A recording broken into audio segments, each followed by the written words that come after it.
Tonight, a police takedown caught on camera. It was frightening, and it was horrific to me. Experts weigh in on if the force used was justified. These are very dynamic, very highly emotional, tense moments, and when they go in, this is serious stuff. Plus, the economic impact of hosting the Memorial Cup. The estimated economic benefit, depending what you look at for it and depending which place, is upwards of $24 million. Either Kitchener or Guelph is set to get a big boost during the 2027 championship. The best games that you'll see in junior hockey, and just showcasing the community and doing lots of external community events. And inspiring the next generation. It's wonderful to hear the story of the man who changed Canada. How Terry Fox's legacy is being remembered at a Guelph school.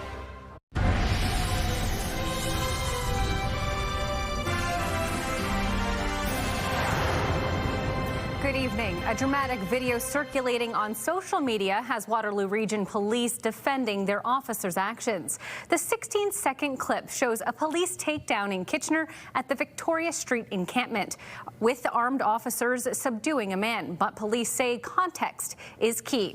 For more, we bring in CTV's Karis Mapp, who has been following the story for us tonight. Karis, why are some community members upset by what they saw? Well, Ashley, many comments on the Facebook post that has over 100,000 views say they believe police used excessive force. What's more, others claim his race may have played a part in the interaction. But Waterloo Regional Police stand by their officers' actions and say public safety was the main priority. This dramatic takedown at Kitchener's Victoria Street encampment on August 29th has community members voicing concerns about the actions of police. Waterloo Regional Police officers can be seen pushing a man to the ground and surrounding him before his arrest. The video has led to accusations of the use of excessive force. It was frightening, and it was horrific to me. In a statement emailed to CTV News, police spokesperson Sherry Greeno says the video clip and associated commentary are both misleading and inaccurate. Police say they were called to the encampment after receiving multiple reports of a man with what appeared to be a gun. When they arrived, police say he refused to leave his tent and hand over the firearm. Police say the 16-second video captures what transpired after they asked him at least 13 times to cooperate. These are very dynamic, very highly emotional, tense moments, and when they go in, this is serious stuff. They're not going in to give somebody a speeding ticket, and so it was clear that it was they were on a mission to find a weapon. After arresting him, police say they found what turned out to be a replica gun. The officers involved were equipped with body-worn cameras and were aware they were being recorded by citizens, said Greeno in her statement. But community leaders say the officers should have handled the situation in a more humane manner. Rhythm and Blues, an organization dedicated to uniting and uplifting the Black community, is condemning the force used on what appears to be a Black suspect. They had at least 5 policemen with long guns pointed at this gentleman. He was already on the ground because he was in a tent. Knight was also particularly concerned by what appears to be an officer kicking the man. It's not that it doesn't happen to other people. It is just that the stats show that things like use of force is more prevalent when the person is Black or racialized. Police say the officer kicked the man's arm to try to free the man's hand to ensure he wasn't holding a gun. It doesn't take much for someone to point and pull a trigger, and so they really want to control the situation quickly. They don't want anybody to get hurt. They don't want to hurt the person that they're arresting. They just want to get in and out quickly and safe. CTV Kitchener attempted to reach out to the owner of the video to verify its contents, but did not receive a reply. Police confirm no one was injured in the interaction. A 33-year-old man was subsequently charged with possession of a weapon for a dangerous purchase, as well as carrying a concealed weapon. Ashley. CTV's Karis Mapp reporting live for us tonight. Thank you, Karis. A woman in her 70s has died following a crash in downtown Guelph this morning. Guelph police say the vehicle she was driving slammed into the back of a grocery store. First responders were called to Market Fresh at Paisley and Norfolk Streets just before 10 a.m. They say the vehicle hit the building and sparked a fire. Store employees were able to put out the flames. The driver was taken to hospital where she succumbed to her injuries. We're not sure at this point what caused her to lose control of the vehicle and to collide with the store. That's part of the ongoing investigation. If anyone was in the area and happened to witness it, of course we'd like them to come forward and speak to officers. Police say there was a brief evacuation of the store due to the smoke caused by the fire. All right, it's time for our first check on weather, and we bring CTV's Alexandra Pinto in play for this one. And Alex, it has been a very windy afternoon. Yeah, windy. That's pretty much the weather story of the day. It was quite gusty, still is, depending on where you are in some areas. Before we get to the boards, we want to take a look at some video that was taken just outside of our studios here in Kitchener from this afternoon. So strong winds right across southwestern Ontario today. Many under that special weather statement still this hour as well. So this is where we are seeing or saw wind gusts of 70 to 90 kilometers an hour, possibly stronger in some areas as well. So Kitchener-Waterloo under that special weather statement because of those gusting winds, but there is a wind warning that I want to start with in place for some areas, especially if you are by Georgian Bay area. So strong winds, gusts 90, potentially 100 kilometers an hour possible. Late morning is when it started and expected to last right through to the rest of the day into the evening hours. So this is where damage possibly could be done to some buildings. You want to avoid wooded areas as well, and any loose objects keep an eye out for as they could be tossed because of those strong winds we are seeing. Looking at our satellite and radar map though, just a bit of cloud cover for us here in Waterloo region this hour, mix of sun and cloud. A little bit further north, we are seeing a little bit of potential wet weather activity as well getting into your weekend. Current temperature, 21 degrees it is in Kitchener-Waterloo right now, so pretty much where we should be, pretty seasonal right now. Slightly cooler if you are by the water, 17 in Goderich, 16 in Mount Forest. It's also 20 degrees in Barrie. So yes, those strong winds sticking with us as we get into your evening hours, but we'll take a look at how your weekend is looking a little bit later in your full forecast. Ashley. Oh, what a tease that is indeed. Thank you, Alex. All right, to London, Ontario, where police have charged a 43-year-old teacher with sexual assault, a student at Bonaventure Meadows Public School, the victim. The suspect is currently out on bail, but as CTV's Brian Bicknell reports, he's not allowed on any school properties. Jamie Kane registered as a teacher in 2010, but today the 43-year-old staff member at Bonaventure Meadows Public School in London faces charges of sexual assault involving a student. Investigators learned as a result of the investigation that the teacher began emailing the school-age girl in January of this year. And in April, he brought that girl to his residence where he sexually assaulted her. And in June, they learned that he touched her inappropriately while at the school. Kane has been charged with sexual assault, sexual interference with a person under 16, and luring a person under 16 by means of telecommunication. A letter to parents from the school principal states in part he has not attended Bonaventure or any Thames Valley school this school year, nor is he permitted on any school board properties. It's a difficult time. Supports will be available as needed, and we're cooperating fully with London Police. I was at loss of words. A family member of a child at the school who didn't want to be identified says he's disturbed by the news. I just feel like it's very unsafe for the kids, right? At the end of the day, kids come here to study, and you really have to worry if your sister, your brother, if anyone's going to be safe. The Ontario College of Teachers says it's aware of the charges against Kane. In a statement, a spokesperson says when a member is subject to criminal charges relevant to their ability to teach, a notice is prepared and posted to their profile on our public register.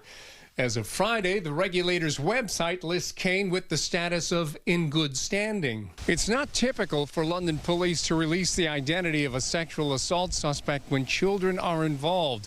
But in this case, they did so just in case there are more potential alleged victims. It's important for the public to understand who this person is to help They may not know the name, maybe they just know who this person is via a picture, and so that was used as an investigative technique to aid in our investigators learning if, unfortunately, there were any other victims or not. I hope, for the most part, people are making their kids aware of what's safe and what's not safe, and what's a good touch, what's a bad touch. Jamie Kane appeared in court August 29th and was released from custody. His next court date is September 22nd. Brian Bicknell, CTV News.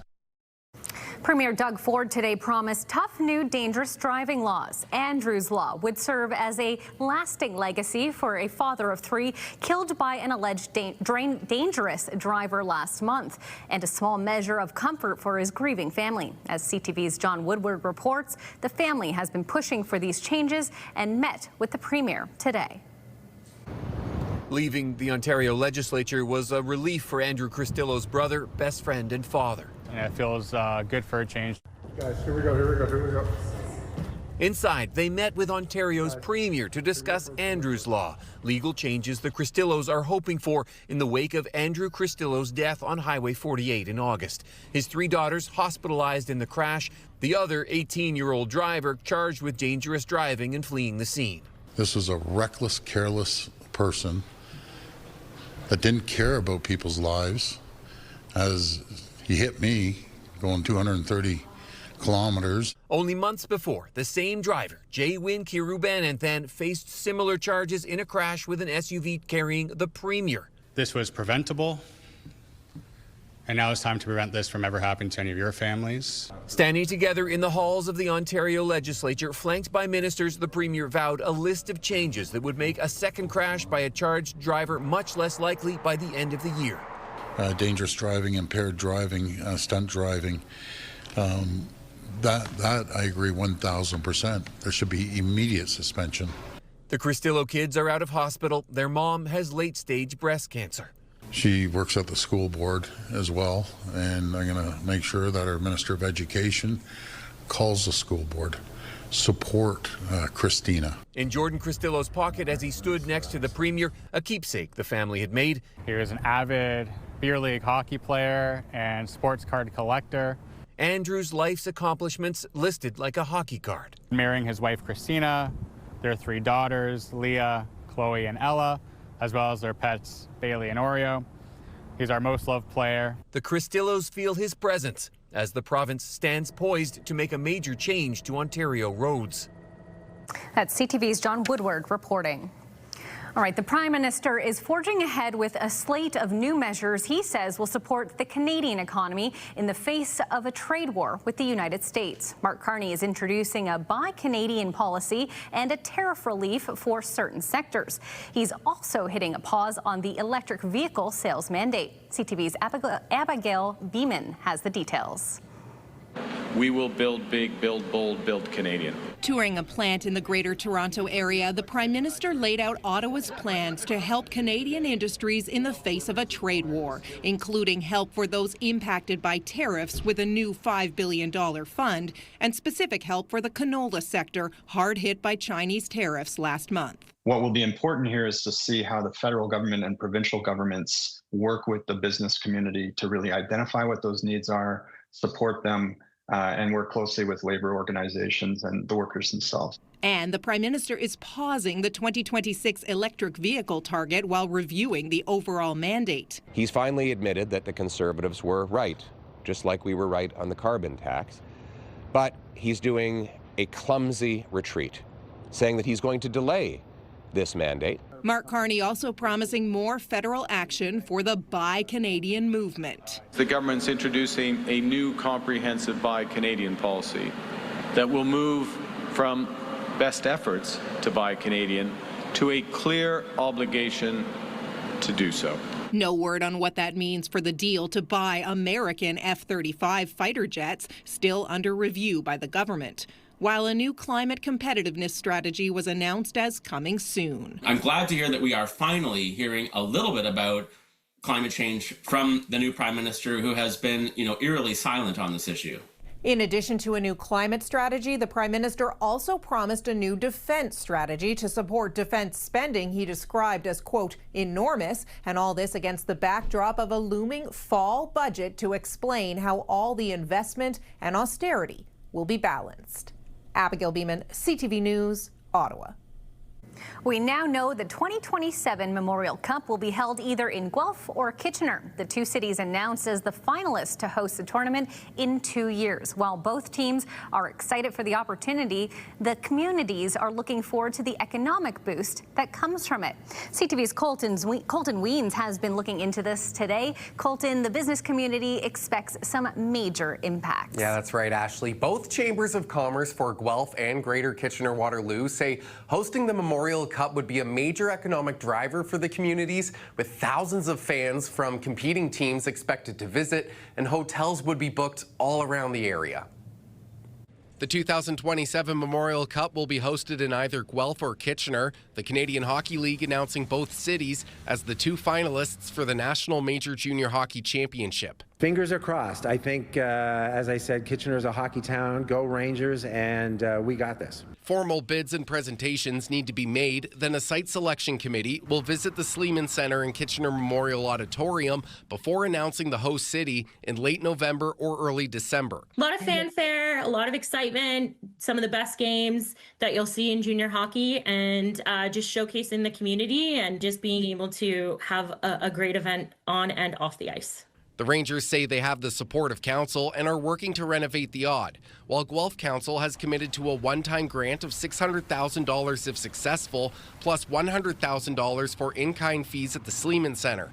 The tournament would also coincide with Guelph's 200th anniversary. The estimated economic benefit, depending what you look at for it, depending which place, is upwards of $24 million. So, I mean, we have a city that's put some potential money behind it. And I just think it's one of those things that the return on investment for it is massive. According to the CHL, last year's event in Saginaw, Michigan generated $40 million in economic impact and over $500,000 in media value, with nearly 11,000 hotel room nights booked and over 600 short-term rental stays. Guelph could use some more hotel rooms. I think everyone knows that with Guelph. I do think we can handle it, though, and I think the restaurants, for sure, we have such a healthy restaurant industry here with so many amazing local restaurants and franchises as well. Here's a chance to showcase our town. Here's a chance to say, this is what Kitchener is. This is what we're all about. So it's kind of like putting on your Sunday best and showing people a good time. And I think we're pretty good at that. Now, the Guelph Chamber adds no matter who gets the event in 2027, both cities will benefit from spillover from visitors visiting either who gets the event. Ashley. CTV's Colton Weens reporting live for us tonight. Thank you, Colton. And a reminder to start your day in the know with our CTV News Kitchener newsletter. Get the best local content from CTV News straight to your inbox. We've got today's top stories, the latest weather forecast, and some must-see videos, and it's all in one place. Sign up now at ctvnewskitchener.ca. Well, still ahead on CTV News, Terry Fox's brother is keeping his legacy at the forefront of the next generation. Fred Fox was at a school in Guelph today, educating and inspiring young minds. Well, several areas under that wind warning now lifted just moments ago. We'll take a look at how your weekend is looking and if we could see some wet weather in your full forecast coming up. Download the CTV News app and stay on top of local stories as they unfold. We go to a dramatic scene unfolding. Customize your feed and watch live wherever you are. ctvkitchener.ca, your home for news. When you see it happen, send it to CTV News. Text 10400 from your screen to ours.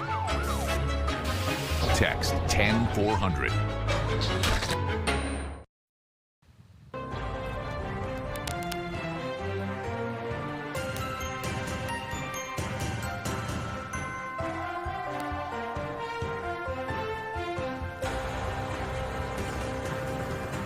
It's been 45 years since Terry Fox ran his Marathon of Hope in support of cancer research. Today, his older brother Fred continued Terry's legacy, taking the message to the next generation in Guelph. CTV's Alexandra Hollick explains. It was July 21st, 1980, when 22-year-old Terry Fox ran through downtown Kitchener for his Marathon of Hope. The next day, he was in Guelph. He could never have imagined 45 years ago when he was running across Canada, running through Guelph, that new generations of students would be doing their part. 45 years later, Terry's legacy lives on. His older brother Fred visiting students at St. John Catholic School. To share Terry's story, to say thank you to the schools that do so much in keeping Terry's legacy alive. Terry and I, we did everything together. The Fox family story striking a chord in the crowd. That was like a really interesting perspective on Terry Fox's life and the Marathon of Hope, what he accomplished. It's wonderful to hear the story of the man who changed Canada. He said, even if I don't finish, we need others to continue. It's got to keep going without me. On September 1st, 1980, Terry was forced to end his journey just outside Thunder Bay after the cancer spread to his lungs. But his fight for cancer research didn't stop there. He wanted us to help him finish it. He asked Canadians to continue what he started, and that was to get us to a point where we'd eradicate cancer. All while inspiring the next generation. I used to always think talent was better than hard work, but after this story, I'm going to start working hard. He was very perseverant and he never gave up. So far, the Terry Fox Foundation has raised more than $900 million for cancer research, all thanks to schools and communities that take part in the annual Terry Fox Run. We wouldn't be where we are today 45 years later if not for so many people who picked up Terry's torch and continued what he started. This year's Terry Fox Run kicks off Sunday, September 14th. Alexandra Hollick, CTV News. Cambridge OPP is hosting an open house tomorrow, and they're hoping the community checks it out. It will take place at their Hespeler Road location from 11 to 3 p.m. It's a family-friendly event with tours of the facility, including fingerprinting, guard holding, and lodging areas. The K9 unit will also be on site, which is often a fan favorite.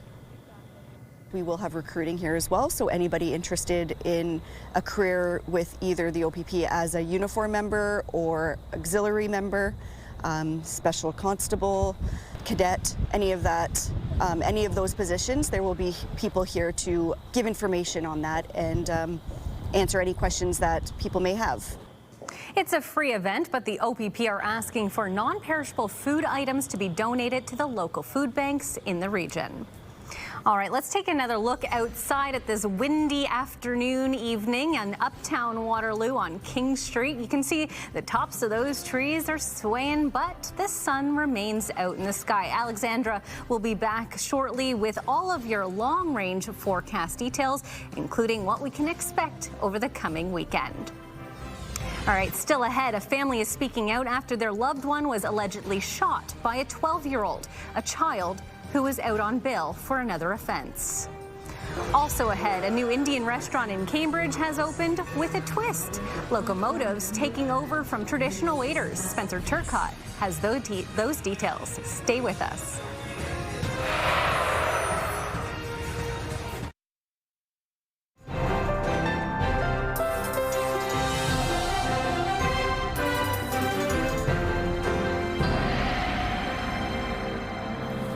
All right, welcome back. It's time for your full weather forecast. And of course, Miss Alexandra Pinto is in house to do that with us tonight. Alex, it sounds like our region is seeing a little bit of that wind die down, but not everywhere is out of the woods just yet. No, if you have plans to head to the Cottage Country area, so Muskokas, if you're going to be maybe Kawartha Lakes area, Aurelia, that area is still under a special weather statement in terms of the weather. So again, wind gusts potentially between 70 and 90 kilometers an hour. So that's still in place there, but that wind warning that we were showing you a little bit earlier in the show, especially for areas along Lake Huron, Georgian Bay, that has been lifted Oh, now. fantastic. So some good news there. Yes. But yeah, so starting with the live look outside from Waterloo tonight, we are still, though, feeling a little bit of a breeze out there. You can see the tree to the left-hand, at least our left-hand side from this live look outside. It's still windy, but yes, at least we're not under that special weather statement for us here in Waterloo region this hour. We're noticing a bit of those darker clouds, though, starting to build up again, but that sun is still out there. So mix of sun and cloud is what we're seeing here in Waterloo region at this point. If you're in the Guelph area, Centre Wellington, potentially some similar conditions there this evening as well. And looking ahead to the later half of the evening, we've got about a 30% chance of showers is what we're seeing at this point. So getting into your Friday night, that should clear, though, as we get into the overnight hours, and into your Saturday is mainly when we're going to see some of that cloud cover start to build up once again. It's not until Sunday, though, we're going to see a higher chance for a little bit of wet weather. So if you do have any outdoor plans, or maybe need to take the dog for a walk for your Sunday, you may want to bring an umbrella or two, and those rain boots too. If you're going to be a little bit further north, so of us here in Kitchener-Waterloo, at least, so Mount Forest, Wyerton area, potentially some rain, heavier at times around the 4 a.m. mark around on Sunday. So getting into the overnight, a risk for some thunderstorm activity could be seen there too. Some scattered shower activity on and off for your Sunday, but then conditions should clear. Of course, the sun wants to make a return as we head back to school and back to work on Monday. So temperature-wise, we're dipping down just slightly. We're at 20 degrees now here in Kitchener-Waterloo. It is slightly cooler. We are in the upper teens if you are by the water. 22 in Toronto. So if you've got plans to maybe check out TIFF tonight or through the weekend, we are about seasonal there. 21 in the city of Hamilton this hour. So normal for this time is 22. So yes, we did hit our daytime high of 23 degrees. So just 1 degree above that. Normal for this time of year. Record high 32 degrees. That was set back in 2018, and it was on this day 1950. We saw an overnight record low of just 2.8 degrees. So definitely cooler than the 9 degrees we are expected to see as we get into the overnight tonight. But the day is definitely feeling shorter. I know we keep saying that over and over again, but we're really noticing that. It feels more and more like fall. Well, and fall is right around the corner. We're just a couple of weeks away. So that's sun rising 6:50 in the morning and setting 7:51 p.m. So we are officially out of that 8 o'clock territory. So just a few clouds as we get into your overnight. Those winds, we're still going to feel those winds, even though they might not be as gusty as we saw during the day today. Coming from the west, 30 to 50 kilometers an hour is what we can expect to see. In terms of tomorrow, 20 degrees is our expected daytime high. Cloudy conditions. That should clear, though, as we get into the late afternoon. And we saw that on our future cast as well. So a little bit of clearing, which will be nice for at least part of the weekend before potentially, yes, some of that rain could come in by your Sunday. And a little bit cooler that Sunday, too. Upper teens and overnight lows back to the single digits. 5 degrees our overnight expected low for your Sunday. But then we said that Monday, that sun is expected to return. Of course, that sun just couldn't be with us for the weekend. For Lambton, Kent, and Essex, mix of sun and cloud expected for you as we look ahead to tomorrow with a high of 20 degrees. But then some sunshine expected for your Sunday. So pretty nice if you have any outdoor plans. High of 21 degrees expected, but a pretty cool overnight of just 6. And for Southern Georgian Bay, 40% chance of showers for you as we look ahead to tomorrow, and then chance of showers sticking around for your Sunday before that sunshine could make a return on Monday.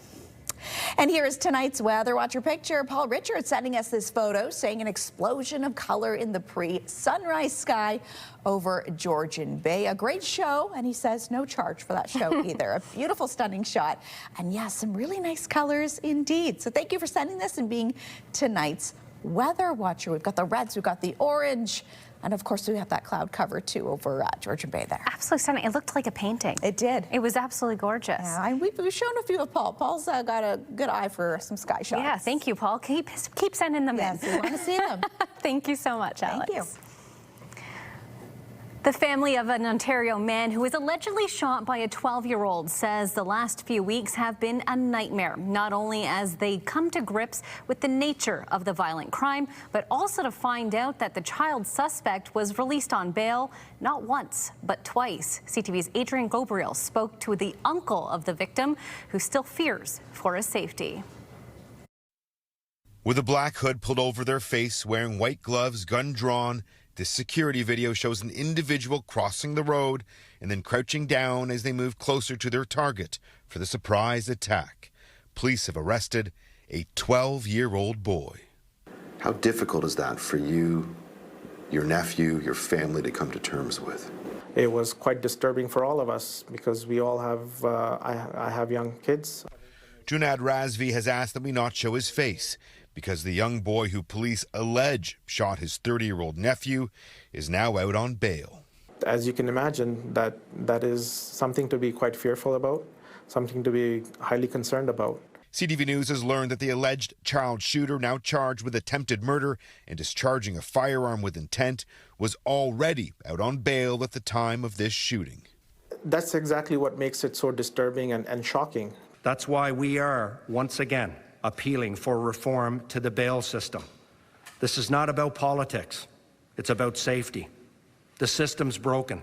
Following this and other shocking acts of violence, Prime Minister Mark Carney announcing today that bail reform legislation will be tabled in the coming weeks. Can it come soon enough for you and your family? This is something that can't wait months. This needs to be done ASAP. Following this shooting, the victim managed to reverse out of the driveway and flee the scene as the gunman and getaway vehicle gave chase. Adrian Gobriel, CTV News.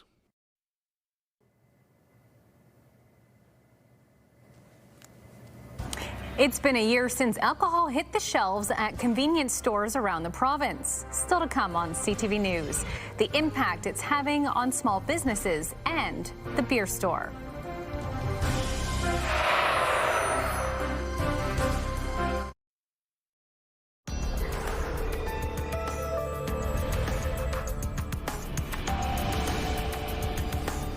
There's a new stop on the way to Flavortown, and it's called AA Flavor Station. It's a new Cambridge Indian restaurant that's delivering food to customer tables in an unusual way. CTV's Spencer Turcotte takes us on the trip. With the flick of a switch, this is our traditional dish, samosa. Some Indian cuisine. And the honk of a horn. Miniature trains are loaded up and ready to depart from AA Flavor Station. It's Indian and Pakistani cuisine. The restaurant opened just a few months ago, and its owner Manjeet Batra has a one-track mind for standing out from his culinary competition. First time in Canada. No restaurant in Canada is maybe most rarely the Indian and Pakistani restaurant. No restaurant in Canada is like they serve the food over here actually. He got the idea after seeing an online video of a restaurant in India delivering food to tables this way. He saw it as a smart business move and hopped on the gravy train. I find that person, then he guide me properly step by step, and then I make everything here actually. It took a lot of trial and error. Maybe I check it thousands of times actually because I don't want get any risk actually. Then finally it was all aboard. The Flavor Express number 2007 is now arriving at platform number 11. As trains roll on tracks from the kitchen to individual tables, you know the food has arrived safely when the music plays.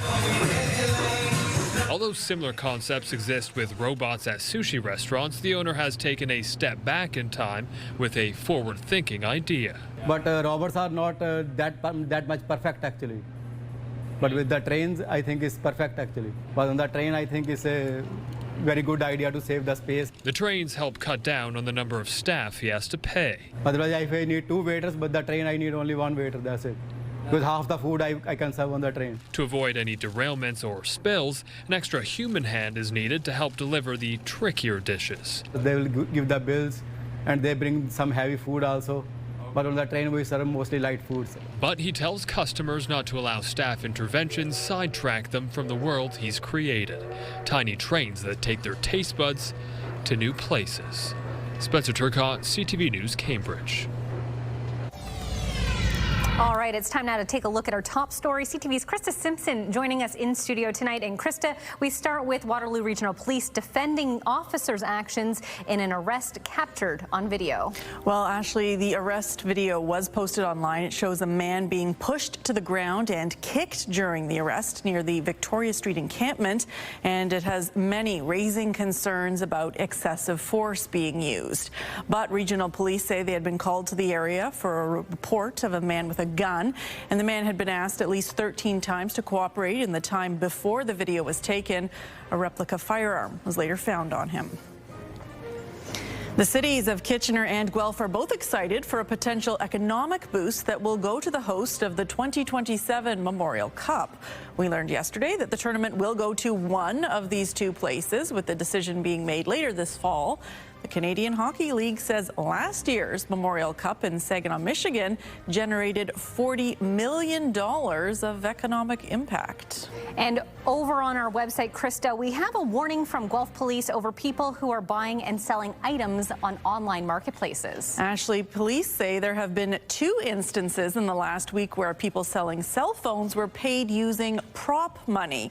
And while the bills were pretty realistic looking, there was one marking on them that made it clear that money was not real. You can see the photo as well as a description of the buyers over on our website. Scan the QR code on the bottom left of your screen to get the story on our CTV News app, or to download the app right now.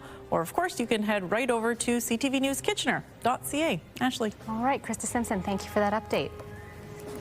Well, it's been a full year since you could walk into an Ontario convenience store and buy a beer. Store owners say it's been a lifeline in a tough year, but the boost they've seen has come at the expense of beer stores. CTV's Travis Fortram reports. For the past year, Terry Aldo has been stocking his convenience store with beer, wine, and ready-to-drink cocktails. It was great to see it implemented, and it couldn't happen at the more perfect time. Ontario greenlit alcohol sales at convenience stores September 5th of last year, earlier than expected, a move store owners like Yaldo had long pushed for, and one he says has kept some stores afloat. Without having that alcohol in the picture, my big belief is 10% of businesses across Ontario would have closed down. Critics warned the change could mean more underage access, but Yaldo says that hasn't been the case. I have not had one person under the age of 19 try to buy alcohol from us in the last year, which I'm personally shocked. The biggest impact seems to have been on beer stores, with more than 100 closings since the expansion, including 2 in Windsor. The union representing workers says jobs are on the line. People are anxious, like, am I next? Is my store next? Come January 1st, the province will require grocery stores bigger than 4,000 square feet to accept empties if they want to keep selling alcohol. Union President John Knox says that could drive even more customers away from beer stores. This place has been around almost 100 years. It has given amazing livelihoods. And, you know, unfortunately, who knows what 2026 brings. Is that going to be ended? Some major grocers have already said they'd rather give up their license than take empties, and Yaldo says he hopes convenience stores never face that requirement. It's really hard for us to do it. We don't have the space, they're logistical. Travis Fortnam, CTV News. Well, movie stars and fans flocked to Toronto for the International Film Festival. Still to come on CTV News, the red carpet was rolled out as TIFF celebrates 50 years.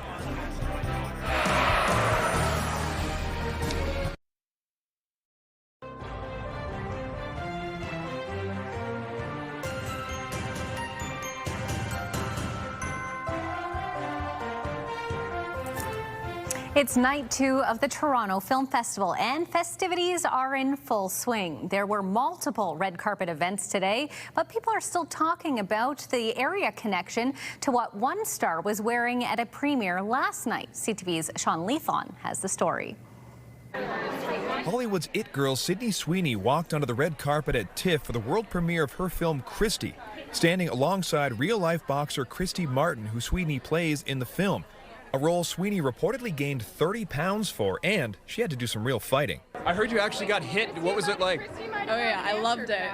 The story follows Martin, who's from West Virginia, rising all the way to the top of the boxing world while confronting her own identity. Like, as an actor, but also just as a woman and a human being, like, being able to share your story with people is so inspiring, and I'm incredibly honored, and I'm really, really happy that everybody's going to get to see her story. And having the real-life Christy Martin coaching her along the way made it fun. It was so fun because we were fighting, and she'd be there, and she'd be like just yelling, like, yeah. And while there's early Oscar buzz for Sweeney in this role, co-star Ben Foster gave a strong endorsement today. Sydney is a smokehouse. She is the real deal. She puts in the work. I think you all will be mind blown by what she does. In another mind-blowing experience, last night Canadian actor Ryan Reynolds appeared on the red carpet for the John Candy documentary I Like Me, donning a suit that was made his own through a chance encounter. A woman named Judy did this. She lives in Port Carling. Port Carling designer Judy Carter helped add Canadian flair to his Bruno Cucinelli's suit after wife Blake Lively walked into Carter's Muskoka store in mid-August. And she came in and said, "My husband is going to love these shirts." She was right. Soon Reynolds returned with Lively. He comes into the store and he's wearing my shirt.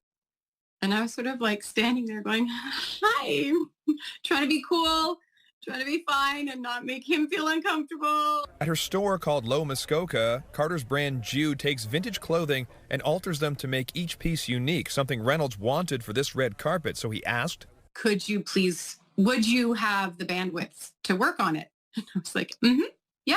The final result, featuring details about John Candy, became the subject of conversation last night. A little plane, a train, an automobile there. I don't know. Got some picture of him. On the back, I got his coordinates from Newmarket, Ontario. That's CTV's Sean Leithlon reporting. All right, let's check in with the national news team now for a look at what's coming up later tonight. Tonight, painful job prospects. I'm looking for an accounting job, and I'm having a really tough time with it. Plus, what the Prime Minister sketched out for sectors struggling with tariffs. Later on CTV National News.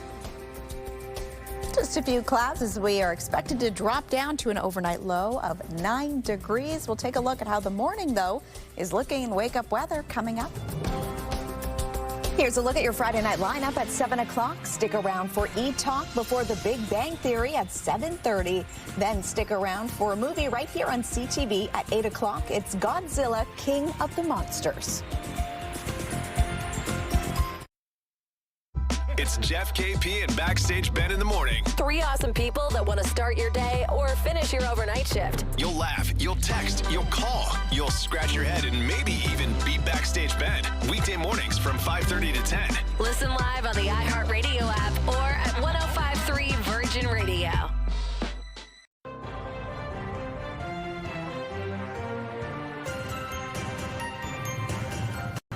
All right, Krista Simpson is back with a look at what our team is following for later tonight. Krista.